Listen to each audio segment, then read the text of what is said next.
దేవుని యొక్క ప్రశస్తమైన నామంలో కూడి ఉన్న ప్రతి ఒక్కరికి ప్రభు పేరిట వందనములు, శుభదినము మీ అందరికీ తెలియపరుస్తూ ఉన్నానండి. మీ అందరు బాగున్నారా? మీ అందరి కొరకు మేము ప్రార్థిస్తూ ఉన్నాము. అలాగనే మా కొరకు కూడా మీరు ప్రార్థిస్తున్నందుకు ప్రత్యేకంగా మీకు వందనములు.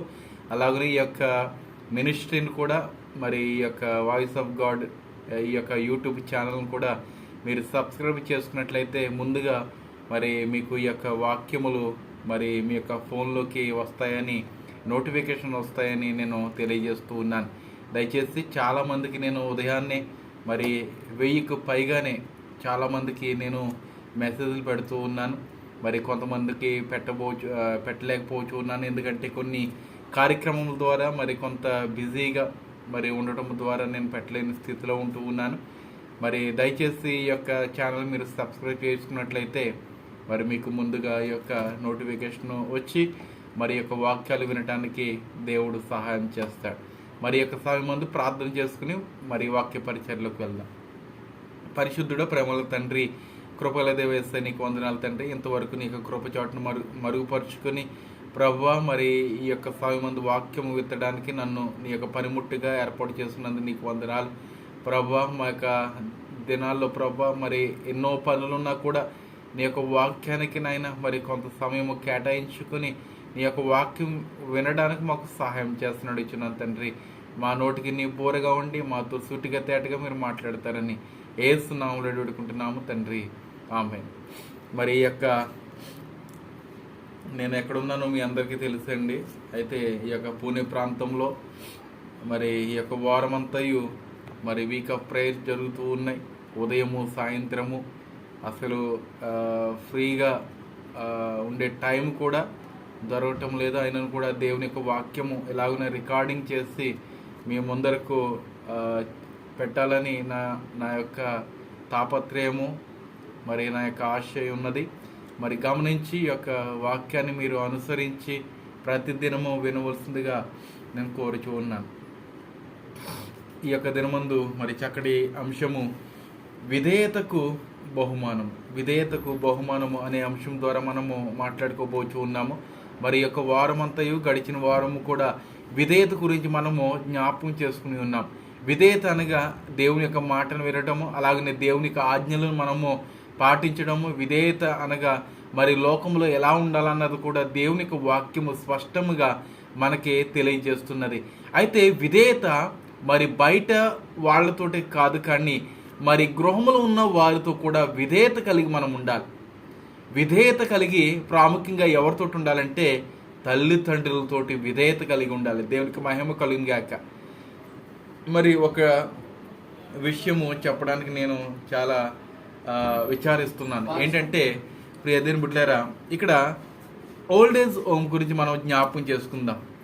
ఈ యొక్క ఓల్డ్ ఏజ్ హోము ఏ సంవత్సరంలో స్థాపించబడి ఉన్నదంటే 1911వ సంవత్సరంలో స్థాపించబడి ఉన్నది. అయితే మొట్టమొదటి ఓల్డ్ ఏజ్ హోము దాని యొక్క పేరు ఏంటంటే రాజవర్మ ఓల్డ్ ఏజ్ హోమ్. ఇది తరిసూర్, కేరళ ప్రాంతంలో ఉన్నదన్నమాట అండి. ఇప్పటికీ కూడా ఆ యొక్క ఓల్డ్ ఏజ్ హోము కంటిన్యూ అవుతున్నది. అయితే ప్రియమైన బిడ్డలారా, ఎందుకని ఈ యొక్క మాటను నేను తెలియపరుస్తున్నానంటే, మరి ఈ యొక్క దేవుని యొక్క వాక్యము ఏం తెలియజేస్తున్నది. ఈ యొక్క దినమందు చక్కటి వాక్యము మనం ఏర్పాటు చేసుకున్నాము. కొలస్సీలు రాసిన పత్రిక 3వ అధ్యాయము 20వ వాక్య భాగం ఒకసారి మనం పరిశీలన చేద్దాము. ఇక్కడ 20వ వాక్యము, పిల్లలారా అన్ని విషయంలో మీ తల్లిదండ్రుల మాట వినుడి, ఇది ప్రభువును బట్టి మెచ్చుకొనదగినది. ప్రభువు మెచ్చుకొనదగినది ఏంటంటే తల్లిదండ్రులను సన్మానించడము, అలాగనే తల్లిదండ్రుల యొక్క మాట వినడము కూడా ఆయన మెచ్చుకొనదగినదని మరి యొక్క వాక్యము మనకి తెలియపరుస్తున్నది. మరి మన యొక్క విషయంలో మనం చేసే ప్రతి పనిలో మరి కొన్నాటిని దేవుడు మెచ్చుకుంటాడు. వాటిలో ప్రాముఖ్యమైనది ఏంటంటే తల్లిదండ్రులను మనము మరి గౌరవించడం, వారి యొక్క మాటను విని వారి యొక్క మాట ప్రకారముగా మనం జీవించడమే ప్రభు యొక్క ఆశలో, అలాగనే ఆయన యొక్క కోరికలో కూడా మెచ్చుకొనదగినది ఏదైనా ఉన్నదంటే మరి ఈ యొక్క తల్లిదండ్రులు కూడా గౌరవించడమే. తండ్రి కూడా అనగా యేసుక్రీస్తు కూడా తండ్రి యొక్క మాట విన్నాడు కదండి. తండ్రి మరి భూమి మీదకి వెళ్ళమంటే భూమి మీదకి వచ్చి ఉన్నాడు. ఆ భూమి మీద స్వార్థ సేవ చేయమంటే స్వార్థ సేవ చేస్తున్నాడు. అలాగనే మరి నీ ముందున్నది ఏంటంటే మరణకాండమైనది ఉన్నది. అలాగనే సిలువ మీద నీవు వేలాడాలి, నీ యొక్క రక్తము కార్చాలి ఈ యొక్క పాపుల కొరకు అన్నప్పుడు కూడా కుమారుడు తండ్రి యొక్క మాటను శిరస వహించాడు, విన్నాడు. ఈ రోజున ప్రియదేవుని బిడ్డలారా, చిన్న పిల్లవాడికి మనము ఏమండి ఒక మాట చెప్పలేకపోతూ ఉన్నాం. ఏదైనా లేవలేని స్థితిలో వృద్ధాపులు ఉన్నవారు, అయ్యా ఓ బిడ్డ మరి ఆ యొక్క స్థలంలో ఉన్న మరి ఏదైనా నాకు తీసుకురామంటే వెళ్ళి నువ్వు తెచ్చుకో అని రిప్లై ఇస్తూ ఉన్నారు, సమాధానం ఇస్తూ ఉన్నారు. కఠినముగా ఉంటున్నారు పిల్లలు. ఏమండి పిల్లలను మనము అల్లారు ముద్దుగా మనం పెంచుకుంటూ ఉన్నాము. చివరికి ఆ యొక్క అల్లారు ముద్దుతనం మనల్ని ఏం చేస్తున్నదంటే ఓల్డేజ్ హోమ్లో పెడుతూ ఉన్నది. దేవుడికి మహిమ కలుగుగాక.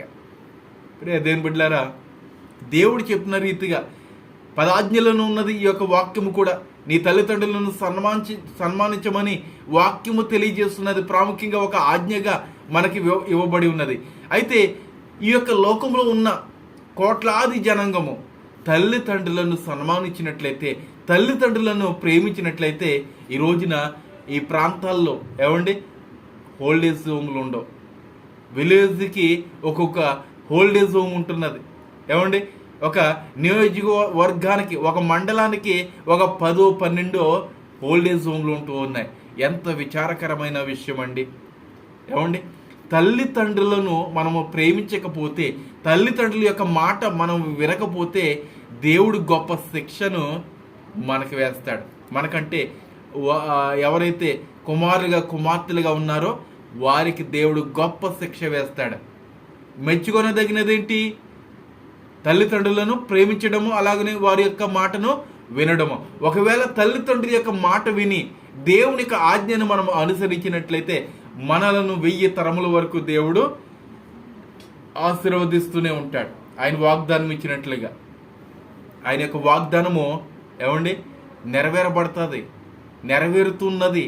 ఏమండి చాలామంది ప్రియ దేవుని బిడ్డలారా, మరి సేవకులుగా ఉన్నవారు, నా తల్లిదండ్రులు నన్ను ఇలాగున సేవకు పంపించున్నారు, ఇలాగున వారిని గౌరవించినప్పుడు నా యొక్క సేవ పరిచర్యను దేవుడు గొప్పగా ఆశీర్వదించాడు, అలాగనే నా యొక్క తృప్తిలో, నా యొక్క ఆనందంలో, సంతోషంలో, ప్రతి విషయంలో దేవుడు నన్ను హక్కున చేసుకున్నాడని సేవకులు ఇంకను ఇతరులు కూడా దేవుని కొరకు చెప్తూ ఉంటారు. మరి అలాగనే నీవు కూడా వాక్యం ఉంటున్న సహోదరుడా, నీ యొక్క తల్లిదండ్రులను నీవు ప్రేమిస్తున్నప్పుడు నీవు కూడా ఇదిగో నా యొక్క తల్లిదండ్రులను నేను ప్రేమించాను కాబట్టి దేవుడు నన్ను ఇలాగున ఆశీర్వదించి ఉన్నాడని ఎంత జనాంగం ముందర నీవు చెప్పగలవు. లేదంటే 1-2 ముందరైనా నీవు చెప్పగలవా, నేను నా యొక్క తల్లిదండ్రులను నేను ప్రేమించాను గనుక నేను ఆశీర్వాదం పొందుకున్నానని నువ్వు చెప్పగలవా? ఈ రోజున చెప్పలేని పరిస్థితిలో ఉంటున్నది. ఎందుకంటే తల్లిదండ్రుల యొక్క మాటను బిడలు వినట్లేదండి, కుమార్తెలు వినట్లేదు, అలాగనే కుమారులు కూడా వినటం లేదు. ఇంటి దగ్గర నుంచి బయలుదేరుతూ ఉన్నారు, బస్సు ఎక్కుతూ ఉన్నారు, కానీ ఆ బస్సు ఎక్కడి వరకు వెళ్తుందో లేకపోతే వారు ఎక్కడ ఆగిపోతున్నారో తల్లిదండ్రులకి తెలియట్లేదు. ఈ రోజున మనం తల్లిదండ్రులను మోసపరిచినట్లయితే ఒకనొక దినమందు మనము కూడా మోసపోతాము. దేవుడికి మహిమ కలుగుగాక. నీవు ఒకరి కొరకు నువ్వు గుంట తీసినట్లయితే ఆ గుంటలోనే నీవు పడిపోతావు. నీ తల్లిదండ్రులను నీవు సన్మానించు. ఒకవేళ వారిని సన్మానించకుండా నీవు అవమానపరిచినట్లయితే నువ్వు తీసుకున్న గుంటలను నువ్వే పడిపోతావు. ఒక రోజున నీవు కూడా ఒక తండ్రి కావచ్చు, ఒక తల్లిగా ఉండొచ్చు. అప్పుడు నీ యొక్క బిడ్డలు నిన్ను గౌరవించకపోతే, నీ బిడ్డలు నీ యొక్క మాటలు వినకపోతే నీ తండ్రి యొక్క బాధ నీకు అర్థమవుతుంది. అప్పుడు అందుకని దేవుడు అంటున్నాడు, ముందుగానే నిన్ను హెచ్చరిస్తున్నాడు వాక్యం ద్వారా. తల్లిదండ్రుల యొక్క మాటను మనము వినాలి. ఒకవేళ మనం వినకపోతే పాత నిబంధనలు ఏం జరిగి ఉన్నది, తల్లిదండ్రుల యొక్క మాట వినకపోతే పాత నిబంధనలు ఏం జరిగి ఉన్నది అనేది ఒకసారి మనం పరిశీలించేద్దామా? భయంకరమైన పరిస్థితి అండి అది. ఏమండి భయంకరమైన పరిస్థితి పాత నిబంధనలో. ఏమండి ద్వితీయోపదేశ కాండము 21వ అధ్యాయము 18 నుంచి 21 వాక్య భాగంలో ఒకసారి మనం పరిశీలించేద్దాం. ఒకని కుమారుడు మొండివాడే తిరగబడి తండ్రి మాట గాని తల్లి మాట గాని వినకయుండి వారు అతన్ని శిక్షించిన తర్వాతయును అతడు వారికి విధేయత ఉండు గాక పోయిన ఎడల విధేయత గాక ఉండలేకపోతే అతని తల్లిదండ్రులు అతన్ని పట్టుకుని ఊరి గవని యొద్ద కూర్చుండు పెద్దల యొద్దకు అతన్ని తీసుకుని వచ్చి, మా కుమారుడైన వీడు మొండివాడై తిరగబడి ఉన్నాడు, మా మాట వినక తిండిపోతును త్రాగుపోతును అయ్యేనని ఊరి పెద్దలతో చెప్పవలెను. ఈ తల్లిదండ్రులు ఊరి గవిని అనగా ఊరి చివరికి వారిని తీసుకొచ్చి అనగా కుమార్తె లేకపోతే కుమారుడు ఎవరైతే మాట వినట్లేదో ఆ యొక్క తల్లిదండ్రులు ఆ కుమార్తెల్ని లేకపోతే కుమారుడిని తీసుకొచ్చి ఊరి గవినున్న ఆ పెద్దల దగ్గర నిలవబెడతారు. మనము చెప్పుకుంటాం కదండి పంచాయతీ అని. అలాగా ఒక పంచాయతీ మాట. అక్కడున్న పెద్దలను ఎవరు ఏర్పాటు చేశారంటే మోషే ఏర్పాటు చేశారు. మరి జిత్రో తన యొక్క మామ ఏమన్నాడు, మరి ఇంతమందికి ఈ యొక్క లక్షలాది మందికి నీవు తీర్పు తీర్చడానికి సమయము చాలటం లేదు కనుక నీవు ఉదయం మొదలు పెడుతుంటే సాయంత్రం వరకు అయిపోతున్నది కనుక 1000 మందికి ఇంతమంది అని 100 మందికి ఇంతమంది అని 10 మందికి ఇంతమంది అని అలాగన కొంతమంది పెద్దలను ఏర్పాటు చేసుకుని ఉన్నారు. అయితే ప్రియమైన బిడ్డలారా, అందులో ఉన్న పెద్దలు ఈ వీరు. అయితే ఈ యొక్క పెద్దలు ఆ యొక్క గౌని దగ్గర ఉన్నారు, కూర్చున్నారు. అయితే ఆ గౌని దగ్గరికి తీసుకువెళ్ళి ఉన్నారు తల్లిదండ్రులు తన యొక్క కుమార్తెను తన యొక్క కుమారుడిని. ఏమని, వీడు మా మాట వినటం లేదు, తిరుగుబాటు చేస్తున్నారు, అలాగనే మత్తు పానీయాలు స్వీకరిస్తున్నారు, అన్య స్నేహం కలిగి ఉంటున్నదని ఆ యొక్క తల్లిదండ్రులు ఆ పెద్దలకు చెప్పినప్పుడు పెద్దలు ఏమని తీర్పు ఇస్తున్నారు అక్కడ ఒకసారి మనం చూద్దాం. ఏమండి, అప్పుడు ఊరి ప్రజలందరూ రాళ్లతో అతన్ని చావగొట్టవలెను, అట్లు ఆ చెడుతనమును నీ మధ్య నుండి పరిహరించుదువో అప్పుడు ఇజ్రాయేల్ అందరూ విని భయపడుతురు. దేవునికి మహిమ కలిగింది గాక. ఒకవేళ అటువంటి శిక్షే ఇప్పటికీ కూడా నేటి కాలంలో కూడా ఉన్నట్లయితే తల్లిదండ్రులు ఏమండి వృద్ధాప్యంలోకి వచ్చినప్పటికీ వారి యొక్క కాలు నేల మీద పెట్టకుండా కుమార్తెలు చూసుకుంటారు. ఏమండి, అటువంటి శిక్ష ఉన్నట్లయితే ఇప్పుడు అటువంటి శిక్ష లేదు కాబట్టే ఈ రోజున కాళ్ళతో తందుతున్నారు. ఏమండి, అపవిత్రమైన పదజాలంతో మాట్లాడుచున్నారు తల్లిదండ్రుల మీద. తల్లిదండ్రులను కూడా హతము చేసే కుమార్తెలు కూడా ఈ రోజుల్లో ఉన్నారు. ఎంత దౌర్భాగ్యమైన స్థితి అండి. ఇంతకంటే ఏమండి దౌర్భాగ్యమైన స్థితి ఏదైనా ఉంటుందా కుమార్తెలకు? ఒకవేళ పాత నిబంధనలు ఉన్న రీతిగానే ఇప్పటి కూడా ఉంటే తల్లిదండ్రులు వృద్ధాప్యులు ఉన్నవారు గుండె మీద చెయ్యేసుకుని చక్కగా సంతోషంగా పడుకుంటారు. ఈ రోజుల్లో ప్రియ బిడ్డలారా, నా తండ్రి లేకపోతే నా తల్లి ఎప్పుడు చనిపోతాదో, ఎప్పుడు వారు కాలము చెల్లుబాటు చేసుకుంటారో అప్పుడు నేను నా యొక్క ఆస్తిని పంచుకోవాలి అని చాలామంది ఆశపడుతున్నారు. ఆ రీతిగా ఈ యొక్క కుమార్తెలు ఆలోచన చేస్తున్నారు. ఆస్తి కొరకు తల్లిదండ్రులను కూడా మరి హతమార్చే వారు ఎంతో మంది ఉంటూ ఉన్నారు.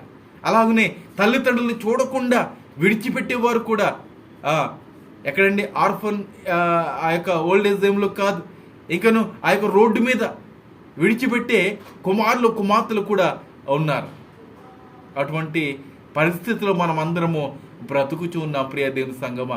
ఒకవేళ ప్రియ సహోదరుడా యవన ప్రాయంలో ఉండి ఈ యొక్క వాక్యం వింటున్న సహోదరుడా, ఒకవేళ నీ యొక్క తల్లిదండ్రులు నీవు చక్కగా చూసినట్లయితే దేవుడు నిన్ను ఆశీర్వదిస్తాడు, నిన్ను సన్మానిస్తాడు, మంచి బహుమానం ఇచ్చి నిన్ను మెచ్చుకుంటాడు. ఈ యొక్క సమయంలో నీ యొక్క తల్లిదండ్రులను నీవు విడిచిపెట్టినట్లయితే నీవు కూడా ఒకనొక దినమందు తల్లివో లేకపోతే తండ్రివో అవుతావు. ఆ సమయంలో నీ కుమార్తెలు కూడా విడిచిపెడితే ఆ బాధ ఏంటన్నది నీకు అప్పుడు తెలుస్తుంది. అందుకని సమయం ఉన్నప్పుడే సద్వినియోగం చేసుకోవాలి, జ్ఞానం ఉన్నప్పుడే ఉపయోగించుకోవాలి, వాక్యం ఉన్నప్పుడే చదవాలి, ప్రాణం ఉన్నప్పుడే దేవుని కొరకు నీవు కనిపెట్టు. అలాగున నువ్వు ఉన్నట్లయితే దేవుడు నిన్ను తప్పక దేవుడు దీవిస్తాడు. అయితే ప్రియ దేవుని బిడ్డలారా, ఈ పాత నిబంధనలో ఉన్న కఠినమైనది ఏంటంటే మరణము. ఒకవేళ తల్లిదండ్రులని సన్మానించకపోతే, వారిని చూడకపోతే, వారి యొక్క మాట వినకపోతే వెంటనే ఆ యొక్క ఊరు ప్రజలందరూ రాళ్లతో కొట్టి నిన్ను చంపేస్తారు. ఏమండి, ఆ యొక్క తీర్మానము, ఆ యొక్క జడ్జిమెంట్ ఇప్పటికీ కూడా ఉన్నట్లయితే ఏ తల్లిదండ్రులు ఏమండి ఏడవరు, వారి యొక్క కన్నీటి బిందువు రాలవు. కానీ ప్రియ దేవుని బిడ్డలారా, దేవుని యొక్క కృపను బట్టి ఈ రోజున పాప క్షమాపణ మనం పొందుకున్నాము. మరి దేవుడు కూడా ఆలోచన చేస్తున్నాడు, ఇప్పటికైనా మనం మారతామేమో అని ఆయన ఆలోచన చేస్తూ ఉన్నాడు. ఏమండి, నీ యొక్క ఫ్రెండ్స్, నీ యొక్క స్నేహితురాలు, నీ యొక్క స్నేహితుడు ఆ రీతిగా తిరుగుతూ ఉన్నారు కదా, వారు కూడా వ్యసనాలతో ఉన్నారు కదా, నేను కూడా అలాగనే ఉంటానులే, నేను కూడా మత్తుపానీయాలు నేను స్వీకరిస్తానులే, వాళ్ళు చేస్తున్న జలసాలు నేను కూడా చేస్తానులే, నా యొక్క తల్లిదండ్రులని నేను ఆ యొక్క ధనం అడుగుతానులే అని నీవు అనుకుంటున్నావేమో. అలాగున ఎప్పటికీ మాత్రము నీవు చేయకో. ఈ యొక్క లోక సంబంధకురాలుగా నీవు మాత్రం ఉండకూడదు. దేవుడు నిన్ను వెలపెట్టుకున్నాడు. ఒక క్రైస్తవుడిగా ఒక పేరు పొందుకోవడమే కాదు, క్రైస్తవుడిగా నీవు బాప్తిసము తీసుకోవడమే కాదు, దేవునికి నిదర్శనముగా నీవు జీవించినట్లయితేనే దేవుడు నిన్ను మెచ్చుకుంటాడా. దేవుడు నిన్ను మెచ్చుకోవాలంటే నీ తల్లిదండ్రులు నీవు సన్మానించు. అయితే అలాగనే ఈ యొక్క కాండంలోనే, ద్వితీయోపదేశ కాండంలోనే 27వ అధ్యాయము 16వ వాక్య భాగం ఒకసారి పరిశీలన చేద్దాం. తన తండ్రినైనను తన తల్లినైనను నిర్లక్ష్యము చేయువాడు శాపగ్రస్తుడని చెప్పగా ప్రజలందరూ ఆమేన్ ఆమేన్ అనేను. ఏమండి, అయితే ప్రియ దేవుని బిడ్డలారా, ఇక్కడ తన తండ్రినైనను తన తల్లినైనను నిర్లక్ష్యము చేయువాడు శాపగ్రస్తుడు. ఈరోజున ఎంతమంది శాపగ్రస్తులు అయిపోతున్నారండి? చాలామంది శాపగ్రస్తులు అవుతూ ఉన్నారు. ఒకవేళ ఈ యొక్క వాక్యం ఉంటున్న సహోదరుడా, ఇదిగో నా తల్లిని, నా యొక్క తండ్రిని అవహేళన చేశాను, వారిని అవమానపరిచి ఉన్నాను, వారిని తన్ని ఉన్నాను, వారిని మరి అపవిత్రమైన పదజాలంతో మాట్లాడి ఉన్నాను, వారి మీద ఎంతగానో కుట్ర చేస్తున్నాను, ప్రభు నన్ను క్షమిస్తాడంటే తప్పక నిన్ను క్షమిస్తాడు. ఇప్పటి వరకు నీవు శాపగ్రస్తం పొందుకున్నావు. అయితే ప్రియ దేవుని బిడ్డలారా, ఆ యొక్క శాపను కూడా తీసే సమర్థుడు మన ప్రభు అయిన యేసుక్రీస్తు మాత్రమే. దేవునికి స్తోత్రము కలిగింది గాక. ఆయన యొక్క అడుగు జాడలో ఆయన యొక్క మాటను మనం విన్నట్లయితే మన యొక్క శాపగ్రస్తము కూడా లయమైపోతుంది. దేవునికి మహిమ కలిగింది గాక. ప్రియ దేవుని బిడ్డలారా, పొరుగు వారి యొక్క మాట వినొద్దు,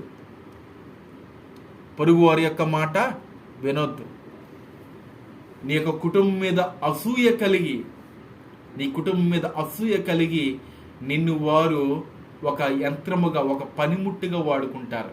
ఇదిగో నీ తండ్రి చెప్తున్న మాటను, నీ తల్లి చెప్తున్న మాటను నీవు వినొద్దని పొరుగు వారు చెప్తారు. అటువంటి అనుభవం నేను కూడా పొందుకున్నాను. ఏమండి, అయినను కూడా వారి యొక్క మాటను వినలేదు. నా కొరకు నా తల్లిదండ్రులు కష్టపడుచున్నారు, నా కొరకు కష్టపడుచున్నారు, వారి యొక్క మాట వినాలని నేను ఆలోచన చేస్తున్నాను. కాబట్టి దేవుడు ఇంతగా నన్ను హెచ్చించాడు. దేవునికి మహిమ కలిగాక. ప్రియ దేవుని బిడ్డలారా, తల్లిదండ్రుల యొక్క మాట వినాలి. దేవుని తర్వాత తల్లిదండ్రులు మనకి ప్రాముఖ్యము. ఏమండి, దేవుని తర్వాత తల్లిదండ్రులు ప్రాముఖ్యము. నీ భార్య కాదు, నీ ప్రేయసి కాదు, నీ యొక్క ప్రియుడు కాదు ప్రాముఖ్యమైనది, నీ తల్లిదండ్రులే నీకు ప్రాముఖ్యముగా ఉండాలి. వారి యొక్క రక్తం ఇచ్చి పెంచి ఉన్నారు నిన్ను. వారి యొక్క మాటను వినకపోతే ఏమండి, ఇంకా కృతజ్ఞత ఎక్కడది? మనకి ఎక్కడుంటుంది కృతజ్ఞత కలిగి, కుటుంబంతో చక్కటి సహవాసము కలిగి, తల్లిదండ్రి యొక్క మాటలు వింటూ విధేయత కలిగి దేవుని మెచ్చుకునేవాడిగా నీవు ఉండాలి. ప్రియ దేవుని సంగమా, అలాగనే సామెతలో కూడా చక్కటి మాట మనకి కనబడుచు ఉన్నది. సామెతలు 6వ అధ్యాయము 20వ వాక్య భాగం ఒకసారి పరిశీలించేద్దాం. నా కుమారుడ, నీ తండ్రి ఆజ్ఞను గైకొనుము, నీ తల్లి ఉపదేశమును త్రోసివేయకము. తండ్రి ఏం చేస్తాడు? ఆజ్ఞ వేస్తాడు. ఇదిగో కుమారుడా, నీవు ఇది చెయ్యి అంటాడు, అది నువ్వు చెయ్యాలి. ఏమండి, నాకు ఇష్టం వచ్చినట్టు నేను చేస్తాను, నాకు ఇష్టం వచ్చినట్టు నేను ఉంటాను, ఆడటానికి నీవెవడవని మరి పేరు పెట్టి అంటున్న వారు కూడా, దుర్మార్గులా ఉంటున్న వారు కూడా ఉన్నారు ఈ లోకంలో. శాపగ్రస్తం పొందుకుంటావు చూడు, శాపగ్రస్తమే. చాలా జాగ్రత్తగా ఉండాలి ప్రియ కుమార్తె, కుమారుడా. తండ్రి అయితే ఆజ్ఞ ఇస్తాడు, ఇది చేయమని, నువ్వు చేయాలి. తల్లి అయితే ఉపదేశిస్తుంది, ఇదిగో నీవు ఇలాగ ఉండాలి అని. కుమార్తెకు కాలేజీకి వెళ్తున్నప్పుడు వస్తున్నప్పుడు నీకు చెప్తుంది. కుమారుడికి కూడా అలాగనే ఉపదేశిస్తుంది. ఆ మాట ప్రకారంగా నీవు ఉండాలి.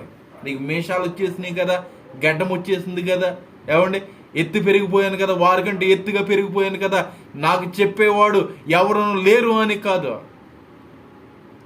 తల్లిదండ్రుల దగ్గర నీవు ఎంతైనా ఒదిగే ఉండాలి.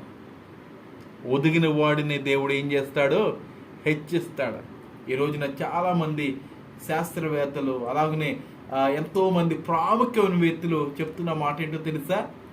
నా తల్లిదండ్రులు నేను గౌరవించాను కాబట్టి ఈ రోజున నన్ను దేవుడు ఆదరించాడని.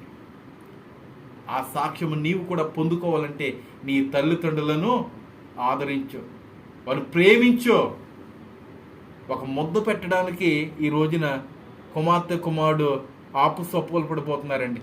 వృద్ధాప్యంలో ఉన్న తండ్రిని, తల్లిని ఏమండి బాగోగులు చూసుకోవడానికి ఆపుసొప్పులు పడిపోతున్నారు. ఎంతగానో విచారముగా పొందుకుంటున్నారు.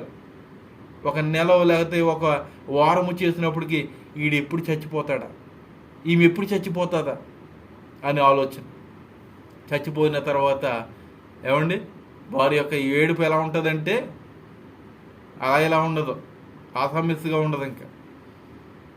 ఇంకా కొన్ని వందల సంవత్సరాలు ఉండాలి, నా తల్లిదండ్రులకు నేను సేవ చేసుకోవాలి అన్న రీతిగా వారి యొక్క ఏడుపు ఉంటుంది చచ్చిపోయిన తర్వాత. ఏమండి చచ్చిపోయిన తర్వాత 6వ రోజు 7వ రోజును పెడతారు కదండి కార్యక్రమము. పెట్టినప్పుడు ఏం చేస్తారు? ఏట మాసము, కోడి మాసము ఇవన్నీ వేస్తారు. ఉన్నప్పుడేమో ఒక మొక్క భోజనం పెట్టరు. ఎప్పుడు చచ్చిపోతుందా అని, ఎప్పుడు చచ్చిపోతాడా అని మనం ఎదురు చూస్తూనే ఉంటాడు. కానీ చనిపోయిన తర్వాత ఆ దినము రోజు ఆ యొక్క దిన భోజనం ఏం పెడతాడు? ఏట మాసము, ఏమంటే కోడి మాసము, దమ్ బిర్యానీలు. ఉన్నప్పుడే తల్లిదండ్రులు మనము చూసుకున్నట్లయితే దేవుడు మనల్ని హెచ్చిస్తాడు ప్రియ దేవుని సంగమా.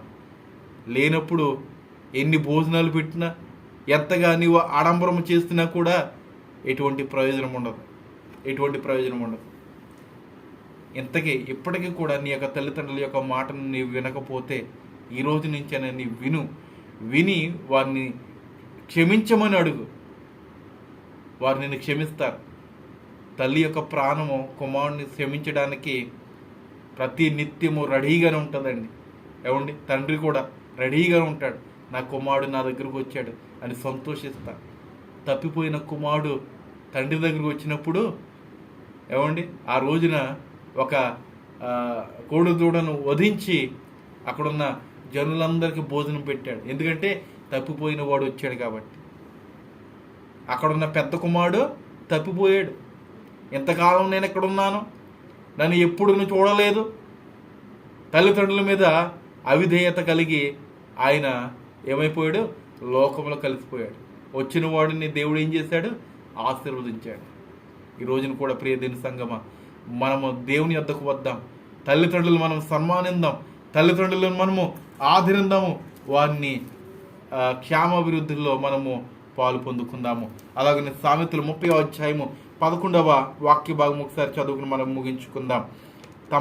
తమ తండ్రిని శపించుచు తల్లిని దీవించని తరము కలదు. ఆ తరమే వచ్చేసింది, ఆ తరము కంటిన్యూ అవుతున్నది కాబట్టి ఈ యొక్క ఓల్డ్ ఏజ్ హోమ్స్ అనగా వృద్ధాశ్రయములో మన మధ్యన వెలుస్తూ ఉన్నాయి. ప్రతి దినము ఏమండి ఒక్కొక్క స్థలంలో ఒక్కొక్క ఆర్ఫనేజ్, ఓల్డ్ ఏజ్ హోమ్లో ఏర్పాటు చేస్తూ ఉన్నారు. కుమారులారా, కుమార్తెలారా, తల్లిదండ్రులను ప్రేమించి మీ మీద ఉన్న ఆ యొక్క శాపాన్ని తొలగించుకోవాల్సిందిగా హృదయపూర్వకంగా మిమ్మల్ని బ్రతిమాలుకునిచ్చి ఉన్నాను. దేవుడి యొక్క వాక్యాన్ని దీవించి ఆశీర్వదించునుగాక. ఆమేన్, ఆమేన్. ఈ యొక్క సమయమందు ప్రత్యేకంగా ప్రార్థన అవసరం కోరిన వారి కొరకు మనం ప్రార్థిస్తూ ఉన్నాము. మరి సహోదరి సౌమ్య గారి కొరకు ప్రార్థిస్తూ ఉన్నాము. అలాగనే రాజారావు గారి కొరకు ప్రార్థించండి, గౌరీ గారి కొరకు ప్రార్థించండి.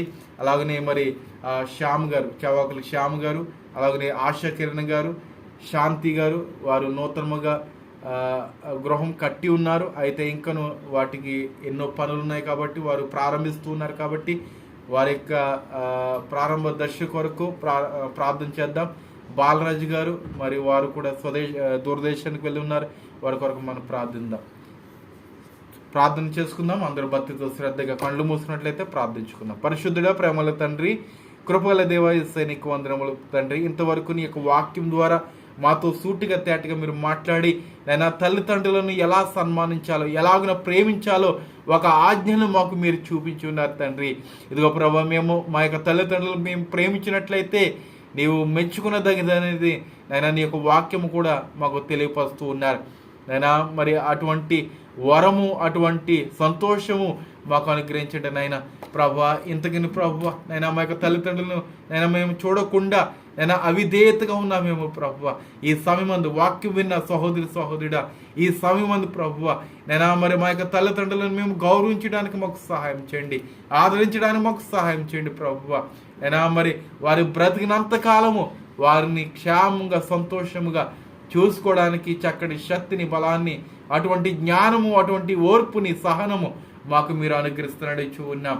అలాగనే ప్రభా, ప్రత్యేకంగా ప్రార్థన అవసరం కోరిన వారి కొరకు ప్రార్థిస్తూ ఉన్నాం నైనా. నిశ్చితమైతే సహోదరి సౌమ్య గారి కొరకు మేము ప్రార్థిస్తున్నాం. ప్రతి దినము నిశ్చితమైతే వారికి చక్కనైన ప్రభా, మరి వారికి చక్కనైన ప్రభా ఉద్యోగము వారికి అనుగ్రహించండి ప్రభా. నీకు అసాధ్యమనేది ఏది లేదు నాయన. వారికి బిడ్డలు మీరు దీవించండి. మంచి జ్ఞానంతో వారు ఎదట మీరు సహాయం చేస్తున్నాడు ఉన్నాం. అలాగనే ప్రభువా నైనా మరి రాజారావు గారిని బట్టి నీకు వందనాలు నైనా. మరి ఎంతగానో నైనా ప్రాణాప్రాయం నుంచి ప్రభువా వారిని తప్పించి నైనా మరి చక్కటి ఆయువుని వారికి అనుగ్రహించినందుకు నీకు వందనాలు. వారిని ఇంకనూ దీవించండి, ఆశీర్వదించండి. వారి కుటుంబానికి నైనా మంచి ఆరోగ్యం దయచండి ప్రభువా. నైనా వారి యొక్క కుమార్తె ప్రభువా, మరి వారి యొక్క తల్లిదండ్రులను చూస్తుండగా నైనా బిడ్డకి నైనా చక్కటి ఓర్పుని, సహనాన్ని, నైనా అభివృద్ధిని వారికి దయచేయండి ప్రభు. వారి యొక్క భర్తను, వారి యొక్క బిడ్డలను కూడా మీరు దీవించి ఆశీర్వదిస్తున్నాడు ఉన్నాం తండ్రి. అలాగనే ప్రభువా నైనా మరి గౌరీ గారిని మీరు జ్ఞాపకం చేసుకోండి. వారి యొక్క తలంపులను మీరు నెరవేర్చండి నైనా. నైనా వారు దూరదేశంలో ఉన్నారు నైనా, వారికి చక్కటి ఆరోగ్యం దయచేయండి. వారి యొక్క భర్తను, వారి యొక్క బిడ్డలను కూడా ప్రత్యేకంగా మీరు దీవించండి నాయన. అలాగనే శ్యామ గారి కొరకు మేము ప్రార్థిస్తూ ఉన్నాం. చవాకుల శ్యామ గారు వారు కూడా నైనా మరి దూరదేశానికి వెళ్ళాలని ఎంతగానో ప్రయత్నం చేస్తున్నారు.